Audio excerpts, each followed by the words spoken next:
Hello everyone, I am Dr. Christina with Revival Chiropractic. I am so excited because this whole next month we are going to be talking all about migraines. So migraines are probably one of the most common things that we see in our practice. It's unreal how many people are plagued by migraines these days. We have people who were having 2 to 3 migraines a week, or for people who just have headaches. That's still a big deal. We see people who have headaches almost every single day. And I'm a firm believer that people should never, ever suffer from headaches or migraines. And a lot of times there's a lot of stuff that we can do to start to prevent migraines from happening, or things that we can start watching out for. Now, chiropractic has been shown through so much research to be one of the best things for migraines, and we see it all the time in our office that people, once they start receiving care, migraines start going away very quickly.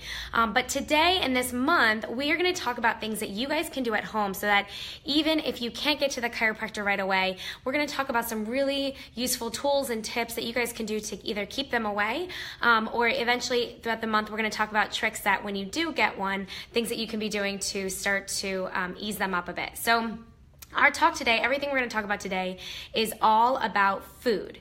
So we're going to talk about food triggers and things to look out for. Now the best thing to do, because triggers are different for everyone, one of the best things that you can do is start to keep a food diary. And this actually plays into a lot of the things we were talking about last month with body pH. But if you start keeping a diary and then you see when the migraines are coming on, you're gonna have a much better idea at what is a specific trigger for you personally. So one of the first things that we're gonna talk about, probably the biggest trigger for people is an amino acid called tyramine. And that is located in all sorts of different foods. It comes hidden a lot of times in different foods. And some of the biggest food factors are things like chocolate, aged or fermented cheese. I know I love cheese too. But nuts, citrus fruits, olives, avocados, red plums, and red and balsamic vinegar. So these are some things that you would probably never think could be contributing to migraines, but actually could. Another thing that is very common for people is monosodium glutamate, or MSG, as you guys have heard. MSG is typically located a lot in Asian style foods, so that's something to be aware of. But it can also be hidden in a lot of prepackaged foods as well. Things like ketchup or barbecue sauce. MSG may sometimes be located in those condiments. Aspartame is another huge hidden element that could be causing migraines. And aspartame is found in all sorts of things. So it can be found, it's basically a sugar substitute, and it can be found in a lot of your typical diet foods. So be aware when anything is labeled as sugar-free. Look in there and see, well, what are they using to sweeten that product if there's no sugar in it? And a lot of times you're going to find things like aspartame. And be careful, because aspartame can also be labeled as things like equal or NutraSweet, right? So just be aware that those are things that can be really triggering migraines as well too.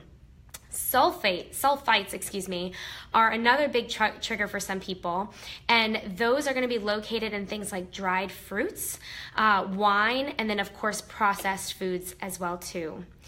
Tannins are another that could be a trigger for some people, and tannins are often found in things like tea or red-skinned apples, or red-skinned fruits, grapes, and it could also be located in things like red wine and also in beans, which is really interesting. Nitrites are another huge trigger for some people, and there's actually a lot of research right now on nitrites and colon cancer, increasing the risk of colon cancer. So nitrites are another substance that you're going to want to be keeping an eye out for too, and those are found in a lot of your processed meats. So nitrites are what keeps processed meats fresh, right? It's kind of what they use in the curing process. So that can be found in things like hot dogs, deli meats, pepperoni, bacon, sausage. So whenever you're purchasing any of those items, there's a lot of really great natural forms of these items where they use different things to cure the meats. So I would definitely keep an eye on that and see if you can find maybe a natural substitute instead of something that contains nitrites in it. Choline and casein can also be a trigger for some people. These are going to be found in things like dairy, so whole milk, sour cream, foods like that. Now, if you're finding that none of these foods affect you, your beverage could actually be the culprit. So that may be things like alcohol. I know for a lot of people, alcohol can cause migraines, and a lot of times there's two reasons. One, because it can have the tyramine in it, that amino acid, but it can also sometimes, things like we talked about, red wine can have tannins in it, which can cause migraines. But also alcohol tends to dehydrate you. So even just the dehydration alone can start to, make you more prone to migraines. So if you have to have alcohol, I would always say making sure that you are alternating one alcoholic beverage with a full glass of water. So if you guys are out at your Thanksgiving and your holiday parties, make sure that in between each alcoholic beverage, you are having a full glass of water, or even two before you have your next beverage. Or better yet, if you drink things like vodka, maybe mix it with something like water or soda water instead of mixing it with a soda, so that at least you're getting a little bit of hydration in there.